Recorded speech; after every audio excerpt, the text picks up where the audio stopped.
untung hari ini kita ketemu lagi di Voltage Online Service. Siapa yang siap puji Tuhan? Nah, sebelumnya kita berdoa dulu ya. Tuhan Yesus, terima kasih Tuhan untuk penyertaan-Mu selama 1 minggu ini. Sebentar lagi Tuhan, kami mau memuji Engkau, menyembah Engkau, dan kami juga mau mendengarkan firman-Mu.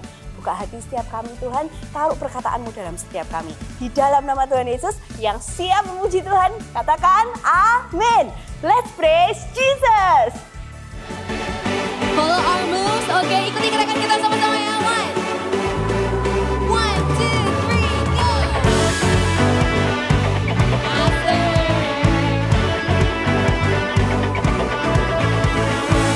As we lift you up, you are riding on our praise.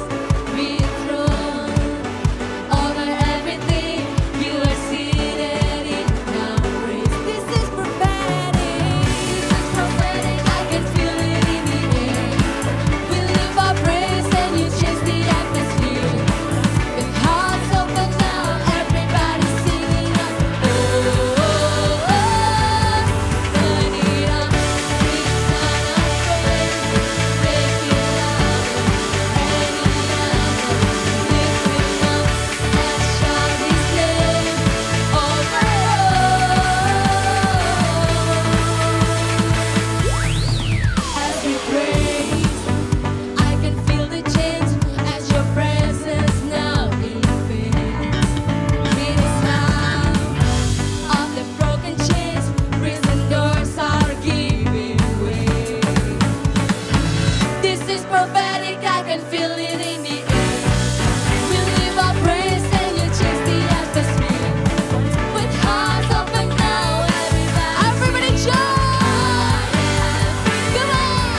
siang malamku selalu menatap layar terpaku untuk online. Aduh, semuanya dunia kita sekarang online dan online, ya kan? Kalian juga pasti kayak gitu. Sekolah online, gereja aja kita online, semuanya online. Duh, tapi ya dengan online semuanya itu jadi lebih cepat. Kita bisa tahu informasi-informasi di belahan dunia manapun. Luar biasa ya. Siapa nih yang udah bosen banget online? Jangan khawatir teman-teman. Kakak juga gitu. Kakak juga sering banget nih bosen di rumah karena kakak nggak bisa online terus. Pengennya tuh ketemu sama orang, pengennya tuh offline, ngobrol langsung, meluk kalian langsung. Tapi sekarang nggak bisa. But it's okay, semuanya ada kebaikannya. Yuk kita belajar apa aja kebaikannya online dan offline. Jangan jadi orang yang terus-menerus terkurung sama keadaan, oke? Sebab satu hari lebih indah, lebih baik daripada 1000 hari di tempat yang lain. We long for you, Jesus. Kasih-Mu bersemi di hatiku, sungguh indah dan mulia. Damai-Mu bersemi di hatiku, tenggelamku di hadirat-Mu.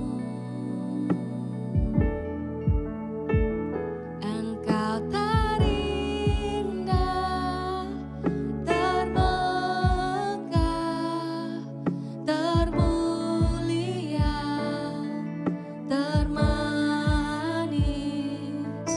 Oh Yesusku, hadirat-Mu menghanyutkanku, bawaku dekat padamu.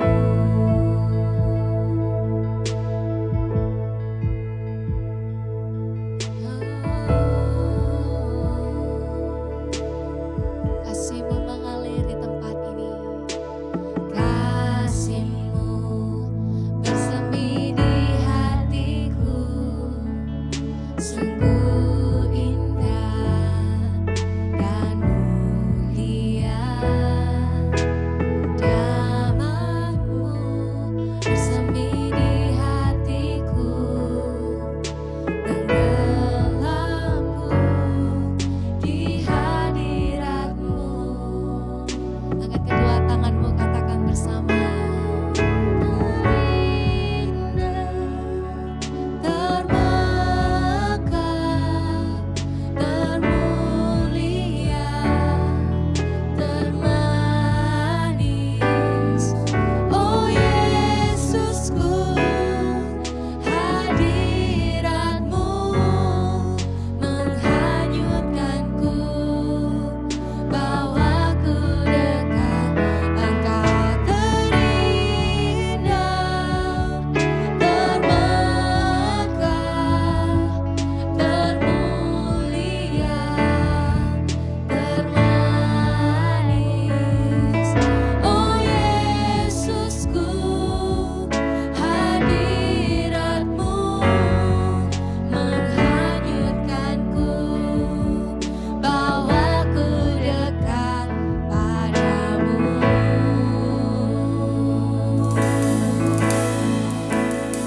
Kami mau mendekat kepada Engkau. Kami mau mendekat kepada Yesus di dalam hadirat-Mu. Segarkan kami, puaskan setiap kami, sebab di hadirat-Mu ada sukacita.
Yesus terindah,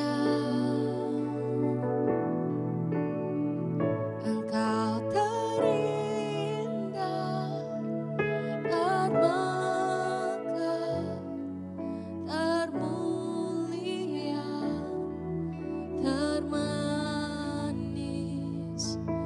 Oh Yesusku, hadiratmu menghanyutkanku, bawaku dekat padamu. Angkat kedua tanganmu tinggi-tinggi, Engkau berharga Tuhan. Selamanya, selamanya Kau termanis.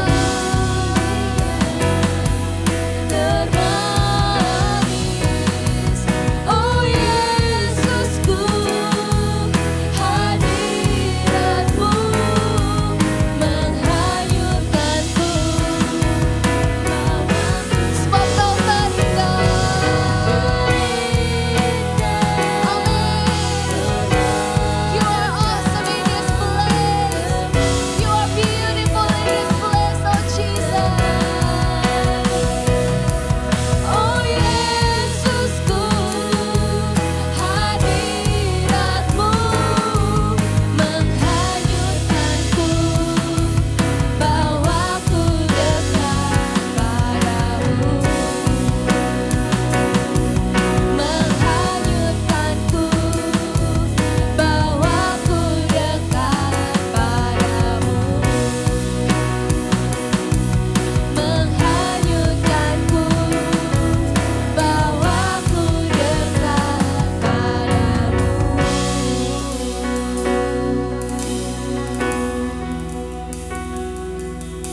Kami mau dekat, kami mau tinggal di dalam hadirat-Mu, tinggal dekat dengan hadirat Engkau Tuhan.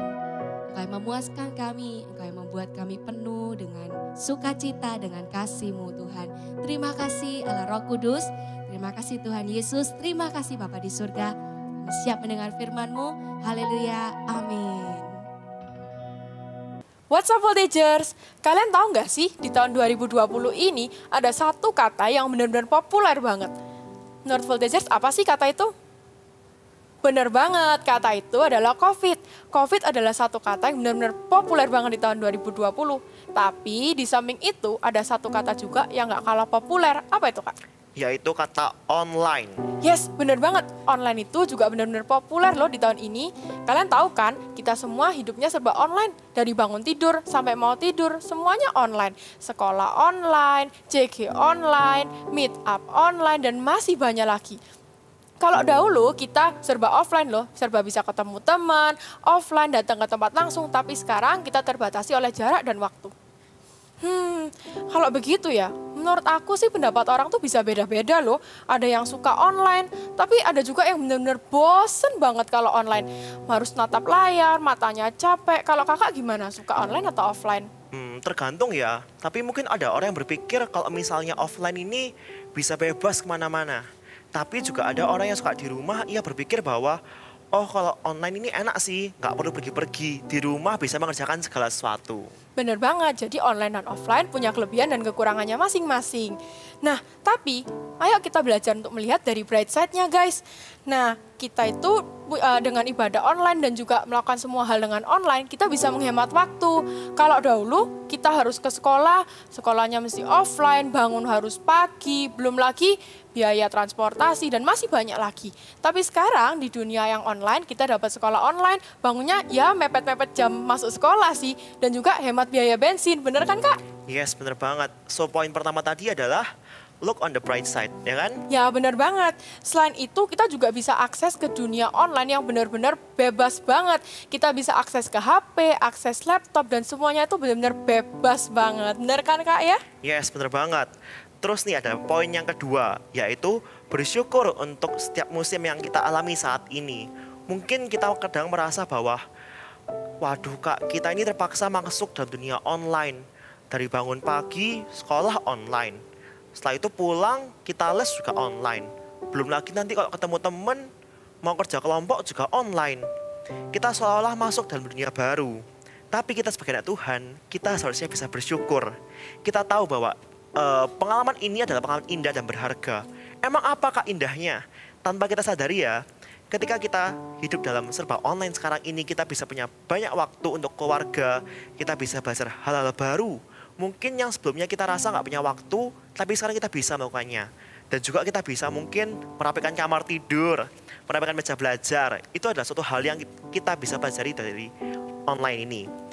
Kalau kita baca sama-sama ya, di Pengkhotbah 7 ayat 10. Mungkin adik-adik bisa buka ayatnya. Nah, yuk teman-teman, kita buka di Pengkhotbah 7 ayat 10. Mari kita baca sama-sama ya. 1, 2, 3. Janganlah mengatakan, mengapa zaman dulu lebih baik daripada zaman sekarang? Karena bukannya berdasarkan hikmat, engkau menanyakan hal itu. Yes, bener banget. Kalau kalian di situ ya tahu bahwa Raja Salomo, dia mengatakan bahwa orang yang selalu melihat ke masa lalu, orang yang selalu membandingkan masa lalu dan masa kini, dan gak bisa menerima masa kini sekarang adalah orang yang tidak berhikmat. Kenapa? Karena perasaannya selalu berpikir bahwa, wah sekarang ini aku gak bisa apa-apa ya karena semua serba online. Tapi itu salah. Dan jangan juga kita mengatakan, coba kalau 2020 ini gak ada COVID. Coba kalau 2020 ini semuanya berjalan lancar. Seperti tahun 2019. Pasti kita bisa liburan, bisa ketemu teman, jalan-jalan. Jangan kita punya pemikiran ataupun perkataan seperti itu. Karena apa? Karena tanpa kita sadari, akhirnya kita pun menjadi mengalami stagnasi. Kita seolah-olah merasa bahwa kita ini berada di masa lalu dan kita nggak bisa berkembang. Kita membawa waktu kita dan akhirnya pun kita jadi tidak ada berkat untuk kita. Dan juga, lalu apakah yang kita harus lakukan? Yang kita harus lakukan adalah bersyukur. Dengan cara apa? Dengan cara menerima. Stop untuk komplain. Tapi kita harus melakukan hal baru, mungkin hobi-hobi baru. Kakak ya, dari selama ini kakak belajar sih. Ternyata kakak punya hobi baru, yaitu bersepeda. Selain itu kakak juga bisa masak ternyata. Benar banget. Jadi menurut kakak dengan dunia online gini kita bisa menggali-gali hobi-hobi baru. Yes. Benar nggak sih? Kalau aku gara-gara COVID dan juga pandemi-pandemi kayak gini, aku belajar untuk bisa masak loh. Aku juga belajar buat tentang kayak ngedit-ngedit grafik desain gitu. Seru banget ya. Keren banget kan? So juga teman-teman, ayo kita sama-sama belajar keluar dari zona nyaman kita. Dan yang poin ketiga adalah ini dia, keluar dari zona nyaman. Kalau tanpa kita sadari ya, kita ini dari Senin sampai Minggu kita melakukan hal-hal yang sama. Mungkin Senin sampai Sabtu kita sekolah. Minggunya kita ibadah. Lama-lama kita ngerasa seperti, ya kak ini cuma rutinitas sih, kita nggak ngapain. Tapi jangan sampai itu membuat kita jadi merasa sebagai zona nyaman. Ada coach yang berkata seperti ini. Zona nyaman itu sangat indah, sangat nyaman buat kita. Tapi itu membuat kita nggak berkembang. Kalau dalam Inggrisnya, comfort zone is beautiful place, but nothing ever grows there. Nah, kadang kita merasa bahwa dengan zona nyaman kita bisa, enak banget nih kak, aku gak perlu ngapa-ngapain, aku cuma perlu santai-santai. Tapi tanpa kita sadari, di situ kita bisa hancur dan kita terpuruk, karena kita gak berkembang. Kakak merasakan sih, dulu waktu awal-awal PSBB masih benar-benar di rumah itu, kakak menemukan diri kakak sebagai orang yang kalau tidur itu bisa jam 4, jam 5 pagi. Bangunnya jam 2 sampai jam 3 siang. Isinya cuma makan, tidur, makan, tidur. Kalau kakak bosen, kakak nonton film. Kalau kakak gimana? Kalau aku dengar dari cerita kakak, nggak produktif ya. Kalau aku sama juga sih, awal-awal PSBB tidurnya begadang mulu. Tapi sekarang jadi bosen kan. Dan sekarang pun kita harus keluar dari zona nyaman supaya kita bisa mendapatkan hal-hal yang baru. Yang pasti hal yang positif dong teman-teman. Bener banget. Akhirnya kayak dari situ kakak belajar. Akhirnya kakak merasa kok lama-lama badan kakak ini lemes ya. Kok gampang capek, nggak produktif. Dan akhirnya kakak belajar satu hal baru. Kakak mau keluar dari zona nyaman kita. Dari zona nyaman kakak. Akhirnya kakak set jadwal, kakak bangun pagi, kakak membuat jadwal hari ini mau ngapain aja. Kalau sekarang kakak lagi sekolah online, kakak pun membuat jadwal. Misalnya setelah sekolah online kakak mau les, setelah les kakak mau olahraga, setelah itu kakak juga mau belajar hal baru. Dari situ kakak bisa mempunyai waktu yang produktif dan keluar dari zona nyaman kakak. Terus ada misalnya waktu nanti ibadah online, mungkin kita merasa, loh kak tiap minggu loh nonton ibadah ya gitu-gitu aja, nggak seru. Akhirnya kalian cuma nonton, nggak mau ngikutin, atau nggak nanti ngikutin tapi sambil makan, sambil tiduran, dan akhirnya kalian nggak dapat apa-apa. Itu juga menjadi suatu zona nyaman yang akhirnya membuat kita nggak berapi-api lagi dan kita nggak berkembang. Justru ketika kita seperti itu, kita harusnya semakin berapi-api. Kita bisa ikut CG, semakin banyak kita bisa mendengarkan khotbah-khotbah mungkin yang sebelumnya nggak pernah direkam, sekarang direkam. Jadi kita bisa ngulang lagi. Keluar dari zona nyaman kalian. Kalau misalnya kalian dipercayakan pelayanan baru dalam CG online kalian disuruh jadi ngelit games atau mungkin jadi singer waktu CG. Ambillah kepercayaan itu, kerjakanlah. Mungkin kau akan berpikir, Kak, aku takut, aku nggak bisa. Bukan orang yang mampu yang dicari Tuhan, tapi orang yang mau dicari Tuhan. Tuhan yang akan memampukan kalian. Bener banget, berarti Tuhan pasti nyertain kita ya. Kalau misalnya kita disuruh CGL nih, Kak tolong bawain praise dong, harus mau dong. Supaya apa? Supaya kita bisa meningkatkan skill kita, tapi percaya kalau Tuhan pasti menyertai kita dan membuat kita berhasil dengan apa yang kita lakukan. Yes, bener banget. Terus nih yang kedua ya, kalau misalnya kalian terlalu nyaman dengan gadget kalian, dengan sosial media, dengan game, hati-hati loh guys, jangan sampai kalian tuh sampai fokus kalian teralihkan dan kalian melakukan hal yang nggak berbuah dan akhirnya gak produktif juga. Misalnya nih, kalian scrolling Instagram terus dari pagi sampai malam. Terus nonton YouTube konten-konten yang sebenarnya pun gak bermanfaat buat kalian. Ya gak sih? Banyak gak sih sekarang konten-konten kayak gitu? Bener banget. Belum lagi Kak, yang baru-baru ini trending TikTok, nge-scroll TikTok, gak ada habisnya, bisa sampai 2-3 jam. Itu bener-bener gak produktif sih. Yes, kalian harus bisa memprioritaskan mana kebutuhan kalian, mana yang bisa bermanfaat buat kalian. Kita baca ya satu tokoh Alkitab yang memberikan contoh di mana dia bisa keluar dari zona nyaman. Yuk kita baca di Kejadian 12 ayat 1. Nah yuk Voltagers, ayo kita baca sama-sama di Kejadian 12 ayat 1. Sama-sama ya, 1, 2, 3. Berfirmanlah Tuhan kepada Abram, pergilah dari negerimu dan dari sanak saudaramu dan dari rumah bapamu ini ke negeri yang akan kutunjukkan kepadamu. Yes, kita tahu bahwa Abraham ini tokoh yang dipakai Tuhan sangat besar. Ia menjadi bapa segala bangsa. Tapi kalau kalian perhatikan, ia harus keluar dari zona nyaman terlebih dahulu.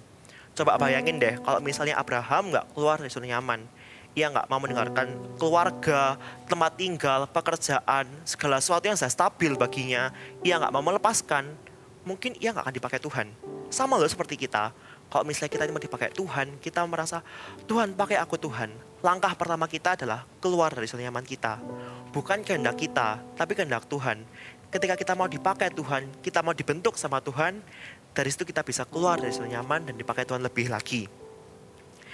Apapun situasinya, kita percaya bahwa Tuhan itu selalu ada buat kita asal kita mau keluar dari zona nyaman kita. Misalnya nih, kalian bisa untuk jadi produktif ya, kalian bisa ajakin teman kalian untuk ikut CG atau enggak sekedar share link ibadah ke teman-teman kalian. Terus juga bisa kalian telepon, tanyain kabar mereka, gimana, baik-baik aja, dan jangan lupa doakan mereka juga. Bener banget nih Kak, karena nge-follow up temen CG itu juga perlu loh. Jadi kita juga harus tetap mendekatkan Tuhan lewat CG dan juga ibadah-ibadah online. Yes, bener banget. So, tadi ada 3 poin yang kita sudah sampaikan. Yang pertama adalah look on the bright side. Yang kedua adalah bersyukur atas musim yang kita alami saat ini. Dan ketiga adalah keluar dari zona nyaman. Dan di akhirnya kakak mau buka satu ayat di Roma 8 ayat 28.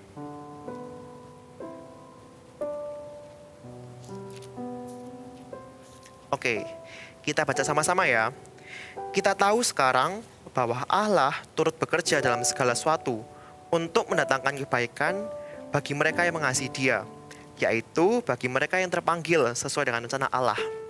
Ini adalah janji Allah bagi kita. Kita tahu bahwa Tuhan selalu ada buat kita. Ketika kita mengalami hal yang mungkin terburuk, in the darkest moment, tapi kita tahu bahwa Tuhan ada buat kita. Dan kita percaya bahwa Tuhan tuh take over, Tuhan take control dalam hidup kita. Nggak perlu kita khawatir, Kak besok ini gimana ya, aku bosen Kak. Tapi kita tahu bahwa Tuhan ada buat kita. Kita percaya bahwa janji Tuhan itu tetap ada buat kita. Bener banget, karena Tuhan itu pasti nyertain kita kapanpun dan dimanapun.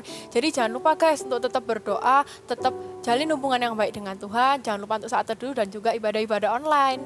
Yes, so terakhir kakak mau ingetin, jangan lupa, nggak perlu khawatir, kita percaya pada janji Tuhan. Yuk sama-sama bisa kita nyanyi lagu ini bersama-sama. Ku percaya akan janjimu. Tak sedetik pun aku ragu. Satu hal ku tahu bahwa janjimu tak akan pernah lekang oleh waktu. Pasti digenapi.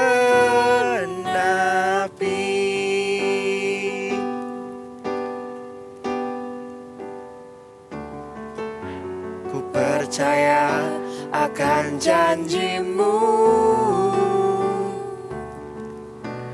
Tak sedetik pun aku ragu. Satu hal ku tahu bahwa janjimu tak akan pernah lekang oleh waktu. Pasti digenapi.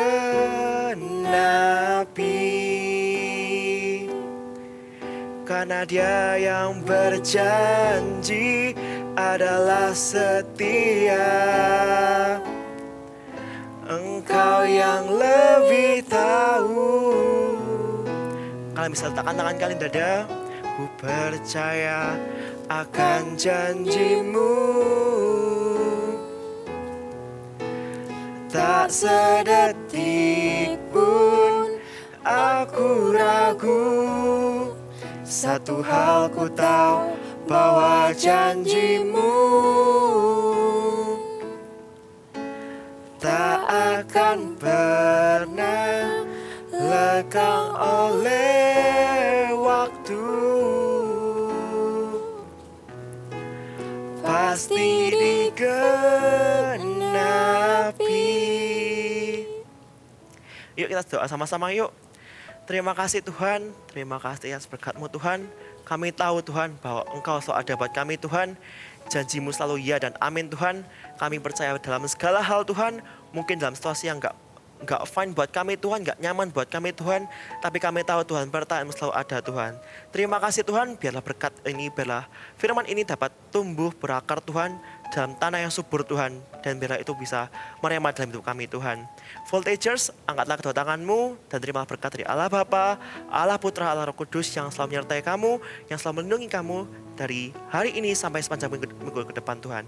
Terima kasih Tuhan, hanya dalam kami berdoa. Haleluya, amin. Program eksklusif pemuritan Before 30 Kids untuk anak usia 9 sampai 14 tahun. Setiap Sabtu mulai September hingga Desember, anak-anak akan diperlengkapi oleh hamba-hamba Tuhan Gereja Mawar Sharon dan dimuridkan dalam kelompok kecil oleh para mentor. Acara ini gratis. Segera daftarkan anak-anak Anda karena kuota terbatas. Ya, udah selesai ya ibadah minggu ini. Tapi kakak gak mau lesu, kakak mau tetap antusias dan semangat karena minggu depan kita pasti ketemu lagi. Oke, Voltagers jangan lupa ya, tetap semangat dan tetap antusias di masa-masa online ini. See you next week and God bless you.